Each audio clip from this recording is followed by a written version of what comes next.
Hello and welcome to Salute. I'm your host, Bob Peters, and with me I have the honor of having Lieutenant Commander Catherine Wilgus. Yes, sir. I've said it all correct. Yes, sir. I've been looking forward to this show because I met you when the governor was giving out medallions, and then we met again when we had the Lady Wasp up to the library, and I want to learn a lot about your organization, but I know a little bit about you from talking to you, and you amazing story you have, or Thank true you. life. But this is also the month where we celebrate women in the military, and I'm honored to have somebody such as yourself with the combat veterans, Afghanistan and Iraq too, right? No, just Afghanistan. Well, Thanks for having me. Well, it's my pleasure. Listen, tell the folks at home where you're from and how you got started, because you're a dually, right? Yes. Well, I'm originally from Miami, Florida, and I joined the Army right out of high school and went in as an operating room tech, learned that trade, spent 9 years in the reserves, and then decided I wanted to complete my nursing degree. So I got out, finished my nursing degree, nursed for a while, and then decided to go back into the Navy, where I became an OR nurse in the Navy. Mm-hmm. And in the Army, what drove you to the Army? Why did you go there? I went to the Army because I didn't have money for college, and so I wanted to do something, and I liked anatomy, physiology. So I decided that medical of some sort would be good, and I qualified for it. And so I decided that the Army was going to be my first career choice after high school. Mm-hmm. Well, I have a picture here that I'm looking at. It's we can put it on the screen so people can see it, of you in your uniform. This is your Yes, sir. retirement. Yes, sir. Lieutenant Commander. Yes. You got up there. And I know there's some things you want to talk about, but tell me a little bit about, we could talk for hours because we were talking out there. Yes, sir. You went to Afghanistan, Yes. multiple deployments, where? Yes. The first tour I did, I was a part of the medical embedded training team. I was a combat advisor for the Afghan National Army nurses up in Camp Mike Span, up in the Northern Alliance area. And that job skill set was to help bring the Afghan nurses in the operating room up to a little bit more standards as they were growing themselves and trying to take care of their wounded. So, like they didn't have a lot of skills for trauma. So we worked with the Germans up in the north as well in Mazar-i-Sharif, training them to come back to their base to assume the responsibilities of a trauma hospital. In that area actually is now the largest Afghan National Army base in Afghanistan. Mm-hmm. Yeah, and I understand you've seen an awful lot. I give the nurses and the doctors, everybody over there, a lot of credit for what they do. Some of our veterans are suffering some serious wounds. You gave me a picture here of Camp Span. You want to tell people about Camp Span and how it got its name and all? Camp Span, unfortunately, is the original starting point, if you will, where the Afghan conflict occurred. And Mike Span was the first American killed in that conflict, where the Northern Alliance and the Taliban were coming together in the desert after 9/11. And one thing led to another, and there was a 13-day siege of Kalijingi, and our first American was killed. And so the base has a little fob up there, and it's named after him. And so there's a little memorial there that you'll see every single day with his name on it. Mm-hmm. Okay, and you were telling me about some room that with a bunch of the people were going to surrender or something. Oh, Tell yeah. me that. Tell the folks that story. I found that interesting. Okay, well, there is a documentary with National Geographic, but Kalijingi was like the governor's compound in the Northern Alliance area. And so it was deemed the deal in the desert, and the Northern Alliance and the Taliban were coming there to surrender. But because of 9/11, what had happened is they sent our CIA people to actually question some of these guys first, right? And so when they got there, half of the people were put into what's called this pink house, and the other half, because there was a few hundred, were out on the ground, going to be questioned. And unfortunately, the pink house was the armory of this compound called Kalijingi. And so there was an uprising, and when they came out, because they had all the weapons in that building, that's when this firing took place, and Mike Spann was killed in that conflict right there. It was a 13-day siege. It took 13 days to get the pink house under control, if you will, and the Air Force was involved. It was a huge deal. And so that photo that you have is the shells of that day that had been gathered up in some of the piles that were out there. Yeah, the one I'm holding here in my hand with that's quite a That's quite bunch a pile. of shells. Yes. Yeah, and I see you in the uniform, and of course, you were Navy at this time, right? Correct. But it looks like an Army uniform. The Navy supports all branches. So what we did is we were assigned up in the north to attach to the Army. This was a small Navy contingency of medical team. So at any one time, there was only 13 of us on Camp Mike Spann on an Army compound joint with the Germans. So what had happened is we had one operating room nurse, we had one senior nurse, we had a medical personnel for equipment, we had one for lab. So each one of us had a counterpart to be a combat advisor at that hospital in Afghanistan. And so we wore the Army uniform because we were with the Army, but our name tape always said Navy. Mm-hmm. And I got another picture here. Hopefully it's all going to work out when we get to see it. Yes. It's your team, right? Yes. Tell me a little bit about the team. Those were my Afghan Army national nurses in the operating room. And I was assigned to one, and he was the boss of others. So I spent a year there with him trying to, we mainly went through his lots of their equipment and try to organize screws, plates. I mean, try to give a better system to finding things, because the nurses before me had ordered a bunch of equipment and it was just sitting there in bags, non-usable, no organization, no way to track them. So I helped him devise, some type of log to keep this, and then organize the room so we can actually obtain supplies in a quick fashion for their wounded, So, but they were really good to me. They were great. They were great nurses who wanted to have Americans help them. I will say, so it was a good experience with them, but definitely enlightening.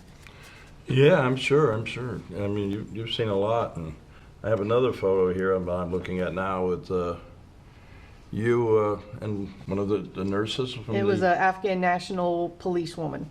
Policewoman. And I noticed you're wearing a scarf. Yes, that particular day, I was also a part of what's called the female engagement team. So what they were looking for is other women in military in the uniform that were willing to go out on extra duty to interact with Afghan women in uniform. So that particular day was actually International Women's Day in 2012. And she is an Afghan policewoman who cannot wear the uniform to work. And so she would change when we got there. When she got there, she'd be in her uniform. And we sat down and we had lunch with them, and we all had interpreters, and we discussed, some of their challenges. And we let them know some of our challenges of women in uniform, because that is international.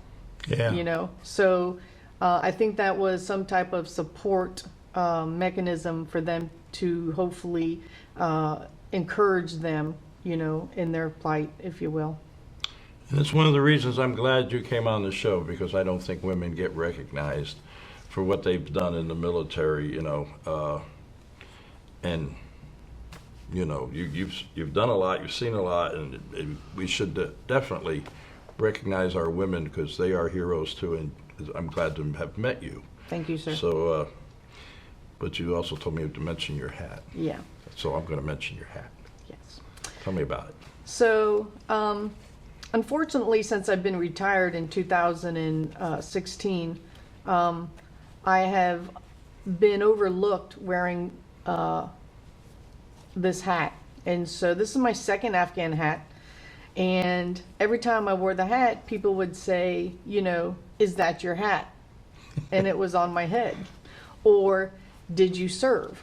And, you know, you can giggle at it once, twice, three times, you know, but when it starts happening on a weekly basis from Virginia down to Florida in my own home, even, you know, when I'm at CVS, you know, it's heartbreaking to me. You know, I know few of us serve, but in that opportunity, we don't see men getting asked, did you serve with that hat on? Yeah, right. It is a direct thank you for your service. Mm-hmm. But for some reason, I get questioned. I get questioned, you know, I get questioned all the time. And so, you know, I went and I bought this hat again, and then I had embroidered woman on it. And I thought, you know, maybe that's going to help, you know. And it used to be gold. And 2 days after I bought it, I was standing in line at a gas station, and a man asked me, did I serve? And so, you know, I turned to him and took the hat off and said woman. He goes, oh, I didn't notice it. And I was just like, but you noticed the hat enough to say it. Yeah. So, you know, I went home and I used a red Sharpie and I painted it red. So maybe, you know, it's a struggle. It's a struggle. And so I just think that, you know, there are women out there. And I think that the first rule of thumb is to assume that we did serve, and let us tell you, no, we did not. If that's the case. Because one of the things that was approached to me was, you know, well, you could literally, this is what was said to me when I tried to talk to the individual. They said, well, you could be wearing an Atlanta Braves hat. Doesn't make you a member of the team. That's I've never seen a man ask that. There's no comparison. Yes, know? sir. I mean, that's ridiculous. Yes. But anyway, I want to talk about combat veterans, Yes. your association. Yes, sir. But you in 20 years, Yes, sir. you were in Afghanistan, obviously, and you went through quite a bit in Afghanistan with helping our veterans over there. But you also served on a ship. I saw a picture Yes, of you the on a Comfort. ship. So where actually did you go in that 20 years? The USNS Comfort is a hospital naval ship. It does missions that of goodwill, if you will, to other countries. So this particular mission on the Comfort, I picked up the Comfort in Aruba, and then we went to Colombia, and we went to Panama, and then it'll go through the canal. I didn't go through the canal, but what we do is each country we go to, we did so many surgeries. So we were there in port or out, you know, a little bit ways because it's a really big ship.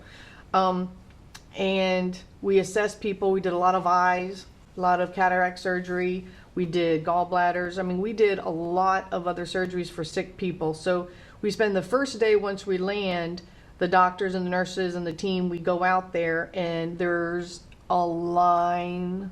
These people have walked for 2 days to try to see the Americans for some aid. Yeah. It's incredible. And we narrow it down to who we can see. The worst case scenarios go first, since we're going to be there for a week. So they're on the ship. They stay on the ship and recover, and then we take them back off the ship.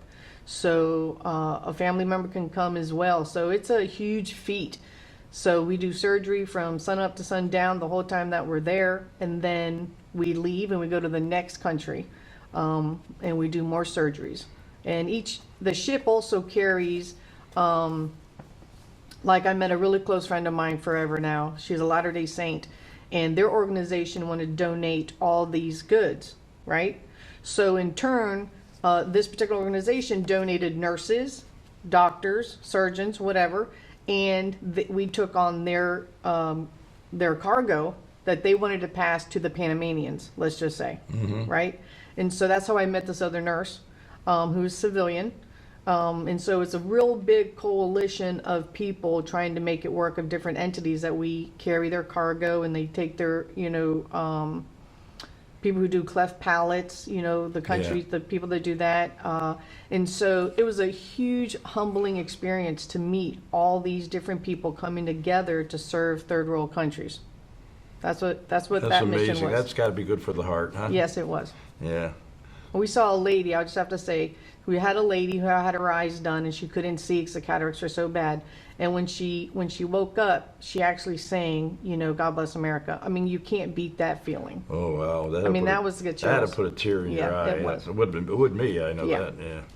Yeah, so you've had an extraordinary career. And I got one more picture that I have here, that it was with your sister, right? Yes. Tell me about sis. My sister, I love her to death. She is my twin. We're fraternal twins. She did college first, and I did college second, because I did Army first, and then I got out and I went to school. She went to school first, and then joined the Army. So we did the similar things, just in reverse, right? But she went into the Army as an E3, because she had some college. She made E4. And then she wanted to be an officer too. So she went through OCS, and she became an officer in logistics and transportation. So she's done her tour. She is just retired, December 1 last year, of 27 and a half years. Wow. Yes. And so she's airborne, air assault, foreign jump wings, Bagram base commander. It'll be better question her Mustang. service, huh? Yes. Yeah. They did. Oh, so really? The funny thing, just because you brought it up, I had made her a pink hat. Okay? Because her favorite color is pink. And she's Iraq and Afghanistan and Kuwait. And gave it to her when she went to Pearl Harbor. Right? As a gift. And because of her new retirement. And her boyfriend, who is not in, was standing next to her, no hat, and somebody came up and thanked him for his service. And we've got a long way to educate some people in this country, And, I think so. I hope to meet your sister. When you say she's coming down, Yes, hope to she meet is her. coming down. It'd be an honor to meet her too. Okay. And I don't know how much more time we have, because with your career in the military, we could talk forever, but I just got the signal. I got 10 minutes left. Okay. Combat vets. And in that 10 minutes, I want you to talk about the organization you're with, Combat Veterans. I'm going to go ahead and take off my jacket so you can see it. This is our vest. And this is the Combat Motorcycle Association. So what this means is that we are a local organization. It's also a national organization. And everybody has to own a motorcycle that's at least 500 cc's and have a DD-214 in good standing, if you will. But what we do is, obviously, we combine the love of riding and of helping our fellow vets, right? So when we get a message, we get a Facebook message, or somebody calls and searches us online of a vet in need, whether they're suicidal or they are just lost at the moment, we call our people, and everybody who's the closest person, we get up in the middle of the night and we go to that vet. Just recently, we had a vet that was in Altamont, and we got word from another organization reached out to us. And so we sent 2 guys there, and we fed them. We took him out, got him some clothes. The other organization had an appointment for him with Goodwill, actually, for an interview the next day. But this was early January and it was cold. So we gave him 2 nights in a hotel room. So we raise money because we don't have the money. We do fundraisers, and we raise money as a nonprofit organization to help other vets in need. Okay, and then a couple questions. Sure. Combat veterans now, is that, it's not just Iraq and Afghanistan, Vietnam? Oh, yes, or we had Vietnam. Even if you were in World War II, if you could still get on a motorcycle. If you could still get on a motorcycle. There are some, you know. Yes, I we know have a couple of them. Vietnam vet, and he's up there in age, and he rides a trike. And sometimes we need to help him off that trike. Okay, but he's a diehard Special Forces type of person, so you know we don't take him for granted whatsoever. But yeah, it's any you have to have proof of combat service. You can also be non-combat and you'd be a support member. So we do have those type of applicants, if you will. We are not a motorcycle club. We are an association. So we also have auxiliary members of wives, you know. So as long as you ride and you are in on your spouse, then you're good to go.